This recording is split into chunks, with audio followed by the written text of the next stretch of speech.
Good morning. It's 9 o'clock. It's Thursday. So this can only mean it's time for Coffee Kickstarter with Property Angels.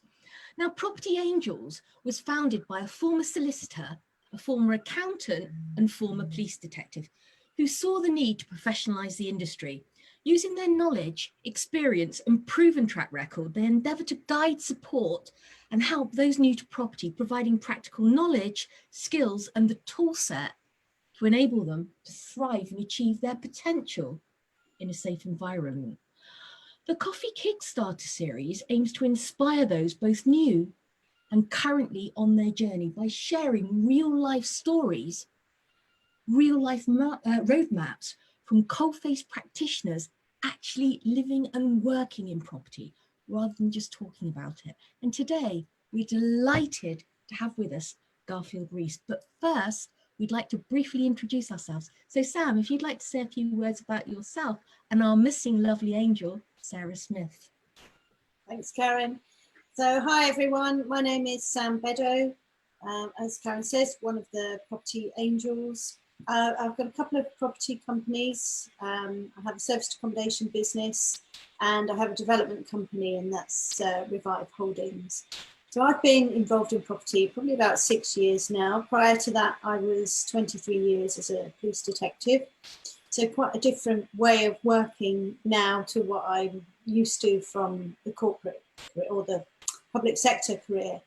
I have experience in a variety of property models, be that single buy-to-lets, HMOs, commercial conversions, joint ventures, working with private investors, working with SaaS pension funds, auctions, title splits, quite a variety.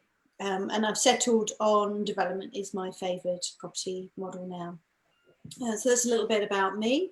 And as Karen says, we've got Sarah Smith is one of the property angels. She's a bit busy at the moment. She's about to have a baby. So we're waiting on tender hooks every day for news of the baby. But Sarah's background is she used to be a solicitor, and she's been involved in property about 16 years. And she started out by being an accidental landlord. So she bought her first property, and then she looked to move, and her financial broker suggested to her, well, you don't need to sell this property to move on, just refinance it and then you use the funds you're pulling out of that to help you with the next property. So that's what she did for a number of years. She then developed that at a quicker pace and bought a portfolio of HMOs. She's working through those HMOs and deciding which ones she wants to keep and which ones will be turned back into single lets. So her favoured model at the moment is single buy-to-lets. That makes life easy for her. She's going to be pretty busy in the next few months with a new baby, so she needs the most simple and less taxing property model possible, but gives the cash flow that she desires. So that's a little bit about Sarah. Brilliant. Thank you, Sam. So I'm just going to quickly mention a bit more about my background before we jump onto Garfield, our main act of the day. So I was the one that originally qualified as an accountant. Well, somebody has to, right? I know you can't believe I used to be an accountant, but seriously, I was. I then went into project and program management and strategic business consultancy in big blue chip industry, running war rooms, bringing programs and projects back into control, setting strategy, big blue sky thinking essentially. But I escaped that land in May 2015, and taking the skills I leveraged during that time, I used them to start my property business from solid foundations. And like the other property angels, I've experienced in a number of business models, including development, single lets, and HMOs. Right now, I'm focusing on simplicity, single lets, but I'm also looking at land in the Reading area. So if you've got land and you don't know what to do with it, drop me a message and I can help. Anyway, back to our main act. It gives me great pleasure to welcome Garfield Reece here today. Garfield, thank you so much for joining us, especially given you're away up north at the moment. It's lovely to have you. My absolute pleasure, Karen and Sam. It's really great to be here with you guys this morning. And yes, I'm up north, had to travel up north to help my partners sort a few issues out with a few properties we have. slight change in strategy. We're moving from professional HMO to giving 21 rooms to the Housing Association. It's all about security and safety over the next 5 years. So we've just moved our strategy a bit. We know for certain that the mortgage will get paid and we're going to have a solid tenant for 5 years. Income isn't great, but it's secure. Now that's amazing. That's amazing. But let's roll back a bit earlier. Let's talk about you and why you bring so much to the table. So Garfield, you started out as a carpenter joiner and you've got over 30 years in construction, which you then moved into project management, managing massive projects from regular developments to tower blocks. So tell us a bit about that. Right, so that's a long story, but I'll try and break it down into little bite-sized pieces. Started as a carpenter joiner, one of the last sort of bunch of guys who got a 5-year apprenticeship. So in the early days as a carpenter joiner, I did a couple of years in a joinery shop and a couple of years working on building site to give me a broad understanding of not just carpentry, but joinery. So, you know, going back 30 years, you weren't just a carpenter, you were a carpenter joiner, which means you can make a door, or you can go and work on a site and fit a door, for example. Yeah, so there's a huge difference between making and fitting. So it's a broad skill to learn. And I did that for my full 5 years. And you know, during that time, my boss came to the conclusion that I've got a brain and he thinks I know what I'm doing. So they gave me an opportunity to go into management. So the first sort of management trunk was to become a foreman. I was a very young foreman, so I managed a little team. And I quite enjoyed doing that, actually. So, you know, we go through all the academic side, you do your City and Guilds, the Institute of Carpenters, and all that stuff. So I went through all of that, and I was loving the carpentry, but I was loving the management a lot more. And to be honest with you, although I got really great grades in my carpentry exams, I wasn't a great carpenter. I was a better manager of people. So I decided to take that route. So I left sort of being a carpenter foreman manager and decided that I wanted to be an engineer, construction engineer. So a complete change of route, but within the same industry. So I did a bit more training. I did a H&D, ONC and a H&D. And, you know, I learned how to set out building sites and how to manage not just people, but manage sites. So one of the first little jobs I had, we built about a couple of 100 houses, actually, near Heathrow Airport. And my responsibility there as a young engineer, newly qualified, was responsibility for setting out all the roads, all the drainage, setting out the plots. So, you know, when you have a field, a brown field or green field, it's just a field, you know. You haven't got a clue where the houses are going, okay? But all the houses are mapped up with coordinates. So we know where to plumb the houses. So I did that for quite a number of years. And during that time, I built probably over 2,000 houses, you know, and so we create housing estates, we built single houses, and I absolutely loved it. I loved it because my bosses gave me the freedom to develop and the freedom to do what I wanted to do, provided I kept on hitting the targets. And then I moved on from there into project management. So I said, right, I'm going to change my career again. So I moved on from an engineer back to managing people, decided to do a degree. So I was quite a mature student, did my degree in management and engineering, and worked my way through to project management. And that's when I started to build some real big stuff, you know. Built a tower block in Kings Road, Chelsea, which was an interesting project for many, many, many reasons.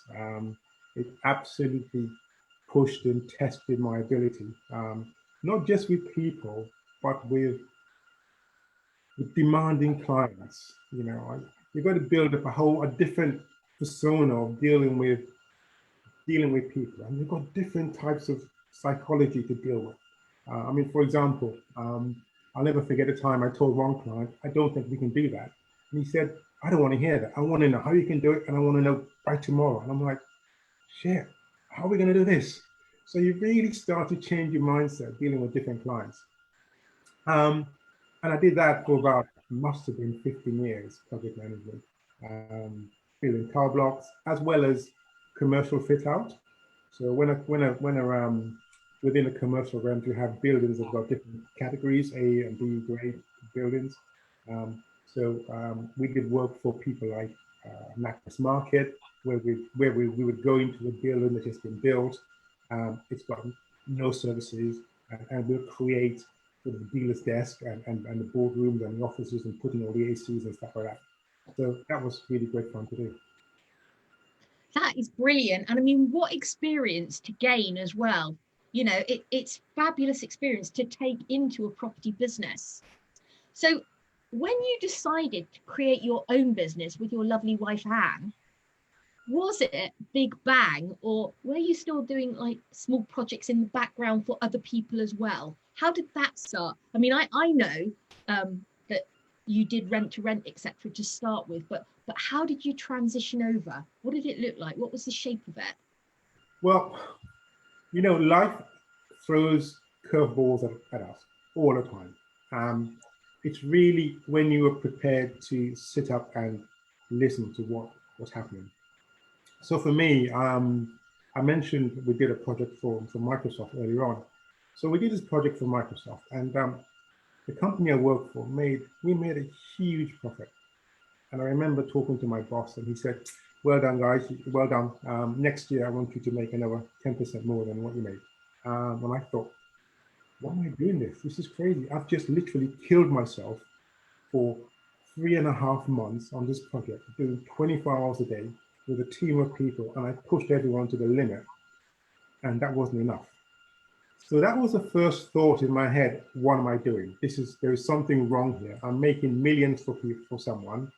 I'm getting paid a salary, albeit a great salary, and I had the freedom to do what I wanted to do. But the real curveball that built on that event was I was diagnosed with prostate cancer, and that really, when you get news like that, you have to sit up and think about not just your life as an individual, but the life of your family as well. So, you know, when I got a diagnosis, I thought, this is crazy. I now need to find an exit plan. And it took probably about a couple of years from the diagnosis, thinking daily about what would the exit plan be. And the exit plan came in the form of an email from, you know, the rich dad, poor dad email, the spam email they throw out and says, come to a property event, you do 2 hours and we'll teach you everything about properties and you can make millions and millions and millions. I thought, I'm going to do that. I'm going to definitely do that. And this was in Heathrow Airport. So it was like a 40-minute drive from my home in Reading. And I went there, did a 2 hours, sat there and thought, that all sounds perfect. I'm going to do that. So I booked up for one course, like what I heard, cost me another tranche of money. And I thought, bloody yeah, this is getting expensive. So I did 3 days. So I did 2 hours and 3 days. And then what I learned in 3 days sounds really great. I can make millions. Oh yes, I'll make millions in no time at all. And I booked up for the year-long course, which cost me an absolute fortune. And this was with Elite Legacy, Tigran. But it had all the bits I was looking for to create the financial freedom for myself and my family. So I thought, we'll do it. Anyway, I did the first course with them. And then I realized that all the construction knowledge I've got literally slots into what I'm talking about. And, you know, probably about 70% of what they were teaching I actually knew, but I didn't put it in the right box. You know what I mean? But I knew what I was talking about. Yeah. Exactly. So that, just having that light bulb moment accelerated us. And so we got our first HMO, and within 18 months of starting, we literally became financially free. That is brilliant. And at what point was it you actually built your own home? And tell us about that and how it came about. Yeah, interesting, that one. So we bought a bungalow in Wokingham, and we bought it primarily because of the size of the land, and I knew I could actually build a really great house on this plot. Yeah, so we took a punt on it, and Wokingham was very planning was they were difficult. Um, so we got a planner in to design this house, and it got rejected. And I was really upset with this because I knew I could get planning. So um, this planner wanted thousands of pounds to take it to appeal. And I said, you know what? I'm going to redesign it, and I'm going to take it to appeal. I'm going to do all myself because I can do it, and I did. So I redesigned it, and everything the council said I couldn't get, I actually put it in the design. So I designed a lot more into the home, and eventually we got planning for this 6-bed, 300 square meter, 3 floors property in Wokingham. So that was getting planning permission, and then I wanted to build it, but I wanted to build it for cash. So we had some savings, and we finally got the cash to build this house. I took a sabbatical from work, just took a year out, built a team. I'm really good at building teams. Okay, that's what I love doing in my job. Construction is all about, every project is unique. Every project has a project team, and I build a team. So I built a team to build my house. And yeah, we built this over a year. We built this really nice house in Wokingham. It had its problems. Now, you and Sam talk about development, right? I love development. I love building stuff. But the one thing in development that no one thinks about is the groundwork, okay?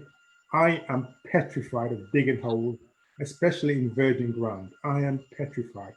And the reason why I'm petrified is I've dug so many holes in ground. We've dug up bodies, we've dug up wells, we've dug up contamination. I've seen developers cry because their cost has gone from where it was and literally doubled overnight because of archaeological digs. When we found bodies in the ground, the site was stopped for like 6 months. 6 months of cost for the developer. So when I built my house, I did some research on the land, and I knew there was a stream running down the road, and it ran down into the brook. So okay, great. When I dug the first hole in the ground, I thought, left it for an hour, no water. I thought, oh gosh, fantastic.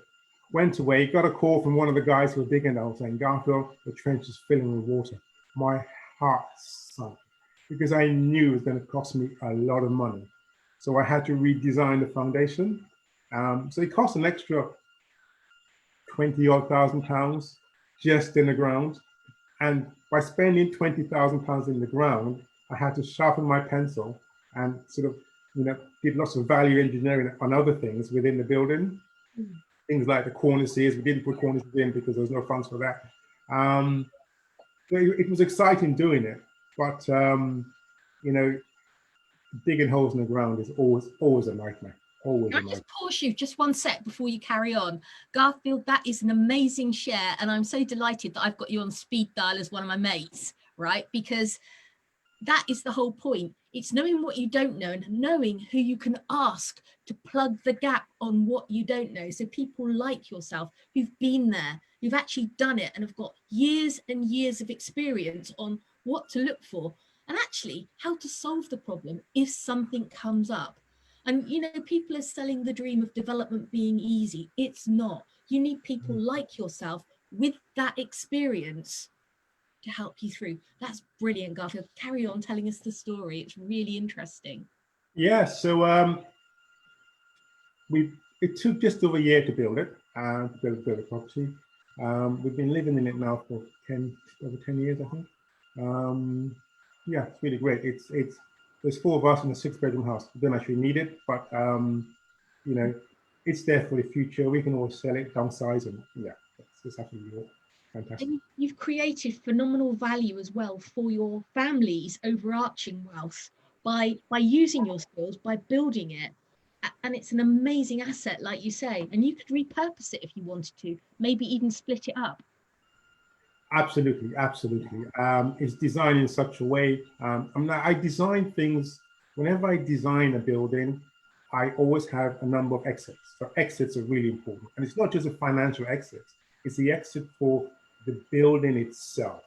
And what I mean by that is, for example, if you're doing a HMO and you've got your 6 or 7 bedroom, by putting in an extra couple of beams, which would carry loads, by putting an extra couple of beams, you can, in the future, divide that HMO into flats, and you can design the services in such a way that you can easily split it up and convert it into flats. So that's sort of looking at your different exits if that's what you want to do in the future. And right now with COVID and people looking more at singlets rather than HMO, it's got me thinking about how we design HMOs for the future. But that's another topic. Now that is amazing, actually. So carrying on down that theme, let's talk about some of the stuff you have done within your own company. So I know you've done some development. I know you've got some single lets, some HMOs. I know you also have some serviced accommodation. So let's kind of work through those and, you know, tackle them one by one. So you've got some really beautiful high-end HMOs. So do you want to tell us about where your HMOs are, how they came about, and who you're serving demographically? Now, you alluded to some in Stoke that you've handed over for the social housing, but you've also got some properties locally in the Reading/Wokingham area, right? And they're targeted differently. So let's talk about how you've de-risked by, you know, having different demographics in different geographic locations. Okay, great. So let's start with the ones in Stoke. They are really interesting properties. So Anne and I, we don't joint venture as such. And the reason why we don't want to do that, we want to keep our financial record clean. We don't really want to amalgamate that with anyone else. However, sometimes to grow in this business, you have to take the risk and joint venture. And we did that. So we had some joint venture partners in Stoke. They found the deal in Stoke. And we were going to put in equal proportions of finance. My remit on the project was really just to put in my construction skill, my management skill. So they brought on board the builder, the build team, and I was going to leave Reading once a week, pop up to Stoke, check on the work, do valuations, and that's it. So when I met the builders and just listening to, you know, you can tell how the level of experience someone has just by the way they talk. I mean, you can tell a good accountant by the way they talk, or a good solicitor, etc. So I'm listening to this manager of the build team, and I'm thinking, he's not speaking the right language. He's not speaking the language I want to hear. I need to keep an eye on this, guys. So I made more visits than I should have made. And the reality of it is that the builders were not what I thought they were. They were not very good. So we quickly parted companies. I sacked them, basically. I just said, look, if we carry on this way, it's going to cost me a lot more money to develop this project than what it should do. And I don't believe you guys can deliver it the way I want to deliver it. So we parted company. And this is probably about 3 weeks into the project. So we have a project, we've got finance, and everything is live and rolling. And I thought to myself, I've just sacked the builder, what the hell am I going to do? So I had to rebase myself from Reading to Stoke and do what I'm really good at doing, building a team. So I built a team to deliver this project. And I think for us, when I look at it in hindsight, it was a good thing to do because this building threw up so many challenges, so many problems, from a large amount of dry rot to structural structural defects, which was hidden within the structure. And if I weren't there to obviously use my knowledge and make decisions on the spot, so I can resolve problems really quickly, and then we can resolve it and move on. So this project kicked up so many problems. The cost did increase.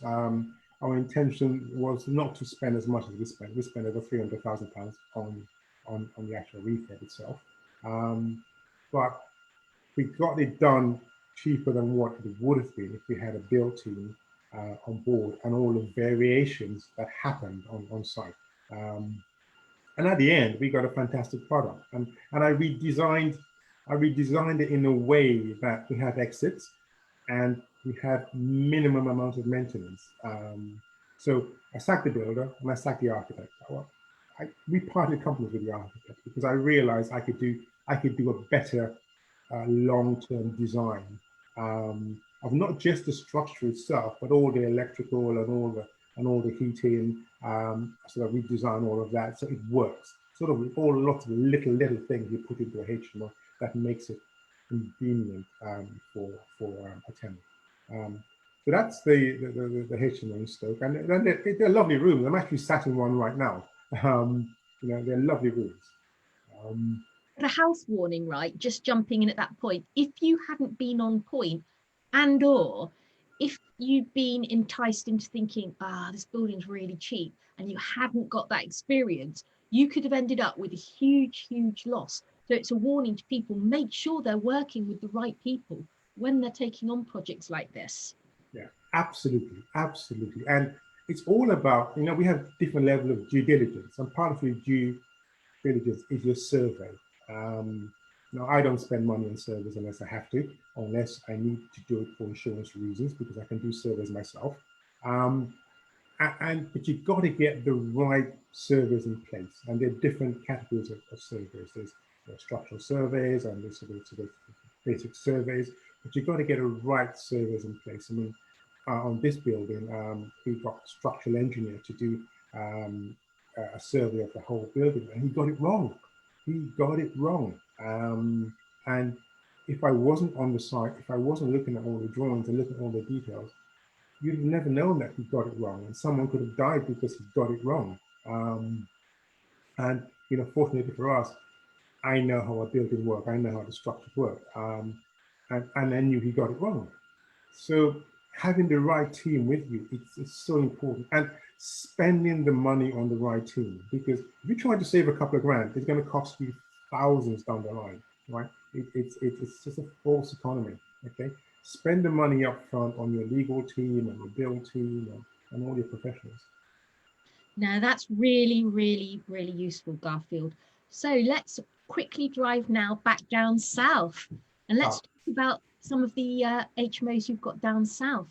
And maybe at this point we can also introduce Anne's specialist agency, so providing the end-to-end service, looking after those products.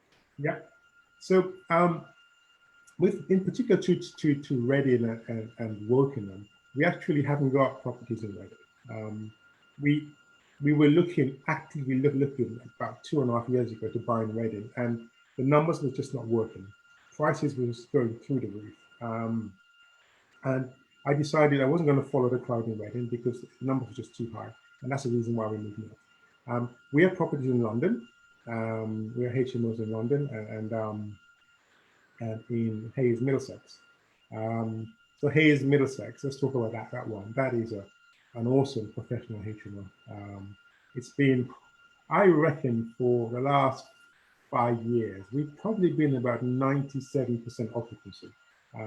It's such a great place to live because the way I designed it, people love living in that HMO, and they don't like, to give the notice in. And one guy who gave his notice in after 1.5 years because he found a girl and they got married, and it's like, but he really loved the place. So this HMO, it's a 5-bed. It's got 3 en-suites, and one concept I tested out. I wanted really large rooms where I can put in a kitchenette and a bathroom to create it's like a micro flat. Because couples didn't want to spend money on, say, a one bed or studio flat, and have the extra ancillary costs, the extra utility costs. I knew they wanted a package where they can have all the costs, but all the cost package and the space. So we've got some rooms that are sort of 20 square meters within a HMO environment. We've got 2 of these rooms, and they're primarily for couples, and they're never empty. They have a small kitchenette, and they have an ensuite, and sort of a bedroom, sort of living space. It's really a beautiful space to be in. And the way I've divided it up, it feels like a really nice studio flat. That HMO brings in a phenomenal return every single month. It's a best performing HMO, and we don't, because we got such great tenants. You know, we don't push the rent boundary. We're satisfied with the level that we're at with the rent. We know we're getting a great return, and in return we have tenants that look after the property. And Anne actually manages everything we own, and sort of manages all the property. She's like the management side of the business with ex-lettings, and that's a responsibility. So yeah, that's the one in Hayes. And in London we have a studio and a few singlets, and one property in particular we've had for a number of years now, that we are just going through the planning to convert it from a single dwelling into 3 flats. And that'll be a nice project for 2021. Yeah, that sounds really, really great. So you also operate in the serviced accommodation space, don't you? Yeah, we do. Do you want to talk a little bit about that and how you found the experience and any challenges you've come across? Because lots of people jump into that space without realizing the mortgage products they need. I mean, Sam is very experienced in this area, and she's shared a lot of great knowledge in this space as well. It would be great to hear your perspective of serviced accommodation and what challenges you found. Yeah, so the first thing with service accommodation is I don't like managing people. I really don't want clients or tenants or whatever they're called in service accommodation. So it took me a little while to cut my teeth in service accommodation, because when I looked at it, it's hard work. It really is hard work, and people don't realize, you know, having the level of churn within service accommodation, and also getting the numbers right. I mean, I see people working on 80% occupancy when they're doing the figures. I'm like, it's crazy. You've got to be working like between 60 and 70. Why work on 80? You're building in too much risk for yourself. So I looked at service accommodation and then decided that's not for me. It's not a strategy I want to adopt. However, a friend of mine found a property, and he said, look, he was going to buy it. He said, he can't get his funding. Do I want to buy it? And I thought, not really, but he said, come and buy it, turn it into service. Anyway, I bought it. So this is the scope. So I bought this singlet. It was a 2-bed singlet. I bought it after I saw it because I knew I could do a couple of things with it. And I know I talked about exit strategy earlier on. I knew I had 3 solid exits on this particular property. So I decided to turn it into service. So it could be service, a 4-bed HMO, or go back to singlet. So we tried the service. I wanted someone to manage it, and I've got someone managing the service. And once again, it's designed to a really high standard. A friend of mine, and this month we've been 100% occupied. Well, last month 100%. The contractors we have in there absolutely love the property. The guests we've had always, they want to keep coming back to it, because once again, it's designed with comfort. And whatever we do, the question I ask myself is, would I want to live in this HMO? Would I want to stay in the service accommodation? And if the answer is no, I don't do it. Right? So I have to design it in such a way that I or my family will stay there. So if you design with people in mind, people would want to keep on coming back. And it performs financially, it performs really, really well. Now, during COVID, we looked at the numbers, and if it was empty for 6 months, you know, it still would have paid for itself, because we had enough in the kitty for that sort of property to pay for itself. But no, we didn't have to do that because we were still occupied. Yeah, that's really good. And talking of COVID, it's been really difficult for everyone. But has COVID thrown up any opportunities that might not have come up had it not happened? It has actually. HMOs. I am seriously looking at HMOs and the design of HMOs again. The whole concept of sharing bathrooms and sharing kitchen with social distancing and isolation. I think it's something we have to think about for the future going forward. And how do you design a HMO so that it can be sort of pandemic compliant in the future? I haven't got an answer right now, but it's something that I'm working on. You know, I know in the past we've always looked at the numbers and said, right, I want to get 20 room in this 90 square meter space, so my numbers work. All right, those days are gone. Those days are absolutely gone. When you think people were living in a 10-meter space and being self-contained in a 10-meter space for 6 months, that's not a great environment to live in. So we have to now start to think about space standards and what we can do within the space. It's not just how much money can I make on this property anymore. It's what standard of accommodation we can provide for our customers. So COVID has certainly, for me, it started me thinking about HMOs and whether or not there's a future for HMOs going forward, and if there is a future, how can they be redesigned? And secondly, one of the things that we didn't do, we didn't buy enough singlets in our portfolio to give us that solid foundation.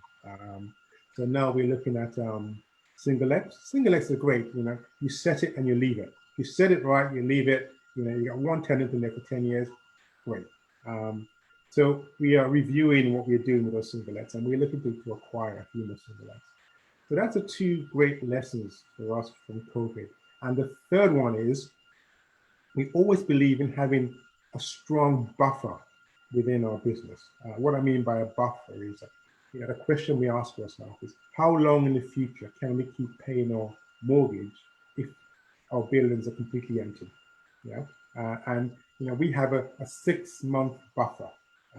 It's money we have there, and I've got to admit there are times when I think, God, I really want to spend that money on a deal. But if you spend that money and something like COVID hit, you think, God, if the bill is empty, can I still pay the mortgage?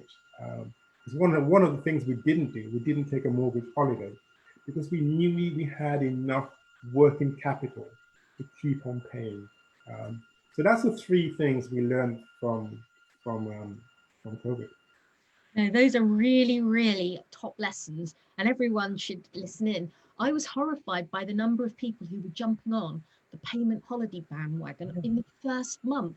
Yeah. Now, if you can justify it, if you can prove you don't actually need the money and you're doing it for prudence, and your bank statements stack up to prove you've got 6-8 months worth of surplus, great.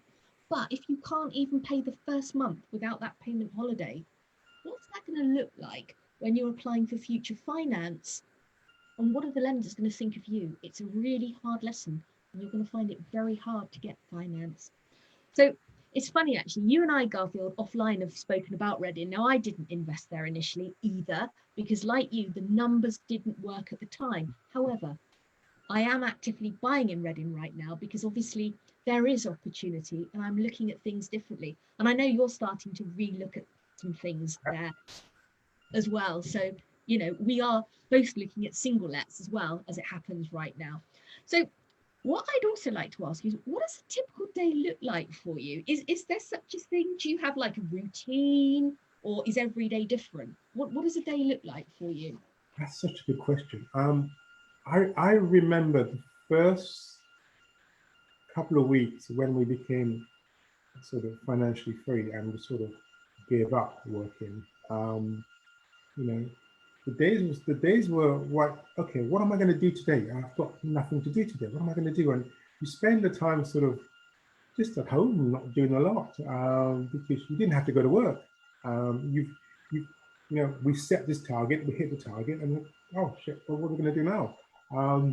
But that's also sort of changed now. So a typical day is, I have a routine. So I have a routine of meditation. So I meditate either in the morning or probably last thing in the evening. So I meditate from anything from sort of 30 minutes to 60 minutes. And then I have an exercise routine that I do. I do a lot of mindset stuff. I believe mindset is so important for who we are and what we do, not just in properties, but in life. And so mindset is something I've had throughout my life, because I was a professional athlete in my youth. I did judo as part of my sport. Yeah, so and we learned a lot of stuff we did in judo was like mindset. It's all about creating your internal confidence. So that when you do come across hurdles, you have got the tools in your toolbox to deal with those hurdles. And most people tend to fail at the first hurdle. But the first hurdle is not always the hardest, it's the ones after that's harder.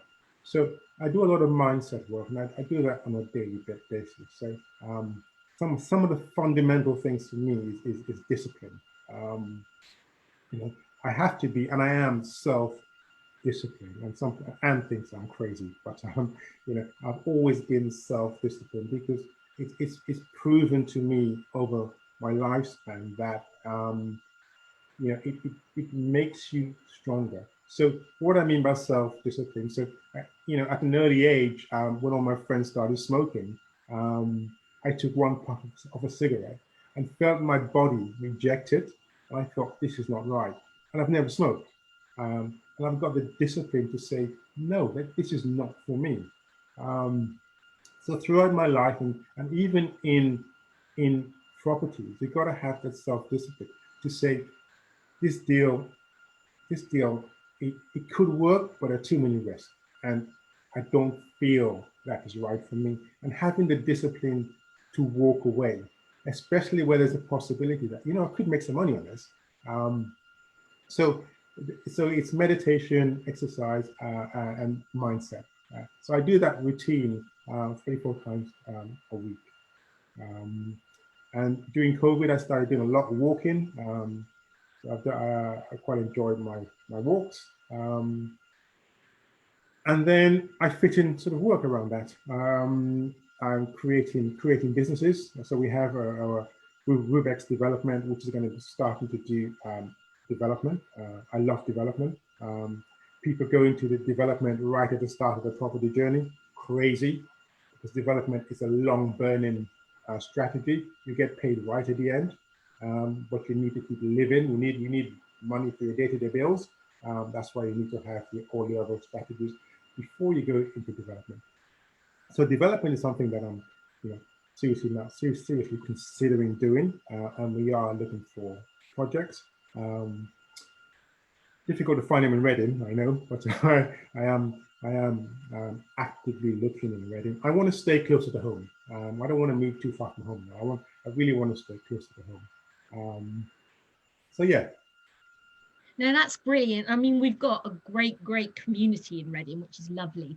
And there's some really top people that we synergize together, which is great. So having that as well with Property Angels, it's amazing. So also, what I'd like to ask you, from your perspective, what do you think is your biggest success to date? It doesn't have to be in monetary terms, but what's given you the most satisfaction of everything you've done so far? That's a really good question. That's a good question, Karen. So okay, so a couple of things. So one great success was many years ago when I was a professional athlete. I was very close to getting into the Olympic Games, and I didn't quite get there, but the journey of getting there, the journey to get there was, when I look back at it in hindsight, it was a great journey. And although I didn't think it was a success then, it was a great success to do that. And along the sort of judo path, another great success is that I got an opportunity to teach judo. And, you know, I think one of the biggest success I had in that was teaching kids. And, you know, there were, in particular, there's one girl who was kept on being bullied at school. And when we started to teach her mindset and self-defense, within 6 months, she became such a confident bunny. And to see that transformation was just awesome. So those are two successes in my sporting life. In my family life, you know, kids are like, you know, kids are challenging. They're going to do what they're going to do, no matter how much input we try to put into their development. And they're just challenging. But to see them grow and mature, my son is just turned 18. He's got his girlfriend, he's got his car. You know, he's just got a job in Tesco's. He decided to defer his university for a year because of all the COVID stuff. And to watch him live his life now and become this adult, it's just awesome. And my daughter is just the last year of GCSEs, and she's quite a bright cookie, actually. So that's really great success within the family. And as for construction, I think I had a lot of challenges on the way in construction. I'm dyslexic, but the greatest asset I've got is the fact that I'm dyslexic. And the reason why I succeeded in construction is because I can see things. My mind is wired differently, so I can see things in building that other people can't see. And what I became was a problem solver. And the reality is people pay you to solve problems. And that's all I was doing in my professional life. So being dyslexic is not a disadvantage. If you can flip it on its head, it's actually a great advantage. So building a couple of large buildings, that was a great success. And spending some time in the Middle East, you know, working there, it was a good success as well, because I challenged myself to do very difficult things, and you know, and it worked out. That's really great. Now I've got loads more things I could ask you, but Sam, I know, is chomping at the bit to get in there and quiz you. So Sam, if you'd like to ask Garfield a few things. Sam, you're on mute. It's been really interesting to hear your story, Garfield. Thanks for sharing it all. It's fascinating. Just a question from the Facebook group, where it was about your HMOs. You said that you do them in really large sizes, incorporating an ensuite and a kitchenette. One of the questions was, do you need to do planning for that? How does that work? No, we did the planning for that.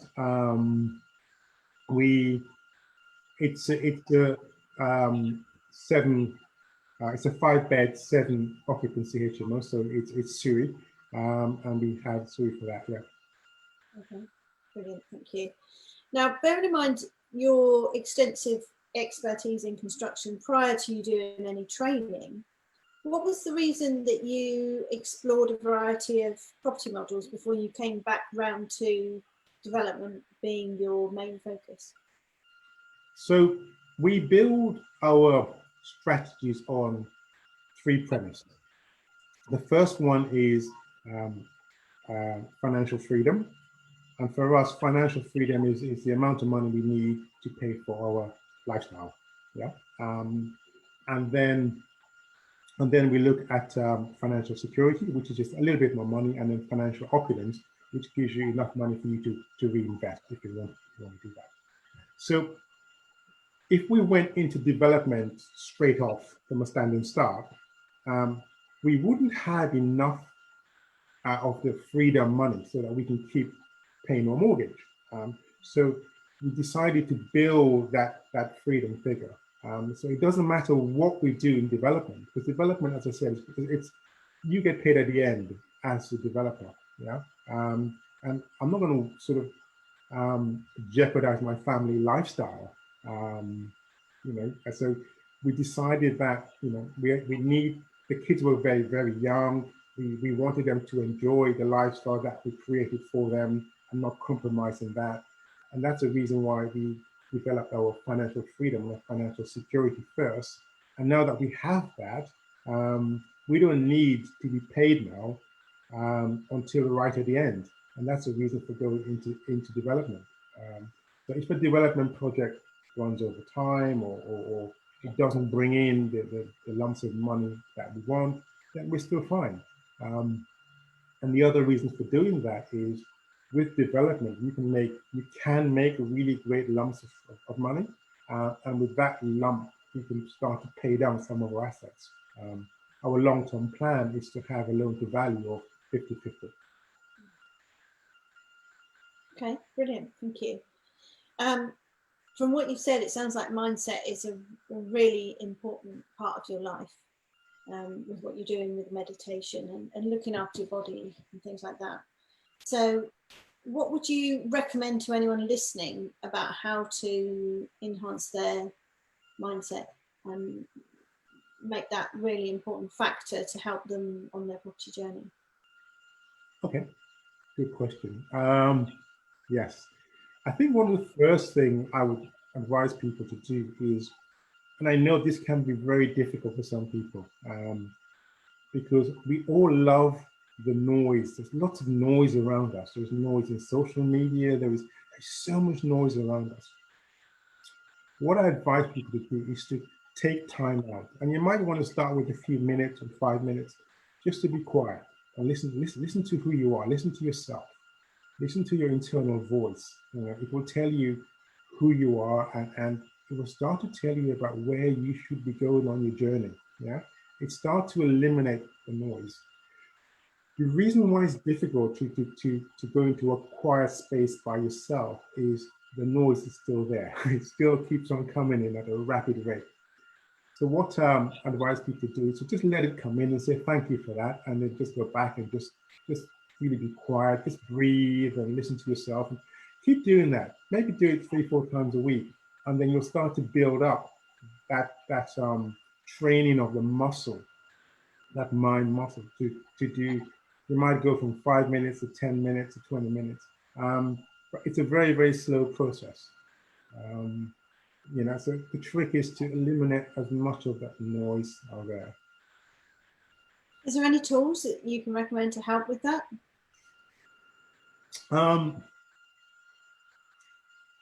There are tools out there that I've heard of people using. I don't use any tools, and the reason I don't is because I was literally taught this in judo many years ago, and it's just something I've carried forward in my life. How it works, to be honest with you, Sam, I don't know. I just do it. It's what I was taught. It started with just being quiet. So for us, before a training session, we would have a 15-minute breathing and relaxation. And after a training session, we do the same thing. And sometimes we'll have longer sessions of just quiet meditation where we can reflect and do something called autogenic conditioning, where we would look at, so at the end of a session, we would look at how well we perform. We would look at what we have learned. We would look at where we could improve on something. We look at mistakes we've made and how to address them. We would look at how we were breathing.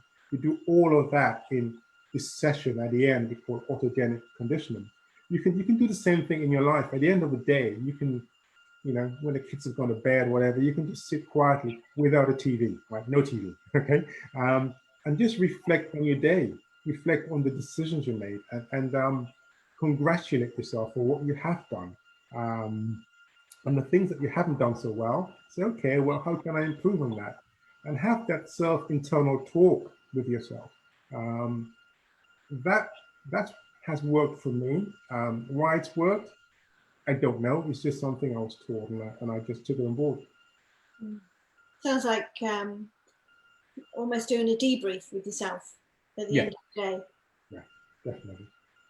I did it when I was a project manager in construction. At the end of the day, when everyone has left the office, I would sit and reflect on the decisions I've made, things that went really bad, the things that went really well, and I would plan for the next day. And sometimes it takes 5 minutes to do that. Yeah, you just get into the mind process of conditioning yourself, and it is conditioning or programming yourself to perform at the best you can perform at, or at every single day, without beating yourself up. Okay, thank you. You've said that property is not about the property, it's about the people that you work with in the property. So have you any tips for anyone listening about how to get the best out of the people that we work with in our property businesses? Yeah, go to lots and lots and lots of property networking meetings.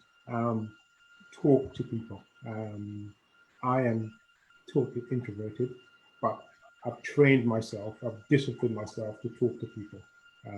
I'm quite happy to lock myself away in a cupboard and I'll be like really happy.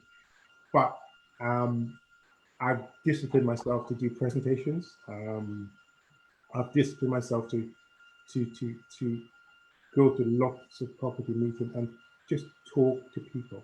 And what you will find, especially within the property circle, is I find people are willing to give you a lot of time and give you a lot of free information if you ask the right questions. And that happens at property meets. And we have a really friendly property meeting in Reading.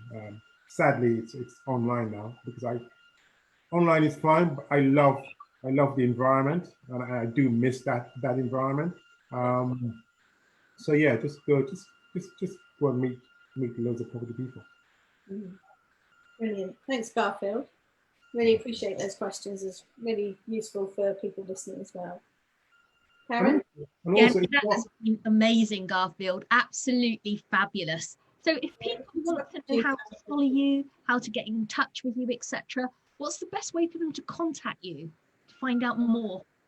So they can contact us on so go to a website, sort of rubexproperties.co.uk or rubexlettings.co.uk. They can contact me on Facebook, send me a PM. You know, I'm happy to chat to property people, or anyone actually, anyone who's thinking about or considering, you know, doing this business. The first thing I do tell them is that this business is really hard. It is extremely hard. It is, you know, if you haven't got a strong why, you're not going to survive in this business. But once you create momentum in this business, it is awesome. For the first few years, it's going to be difficult. I like to tell people the truth about this business. It's not easy, but it's a great business to be in. So yeah, so you can contact me on Facebook or LinkedIn. So on LinkedIn, we're doing a little promotion at present. So just get onto my LinkedIn page and you know, send me a message, respond to any of my postings on LinkedIn. Yeah, it'd be great to contact with you.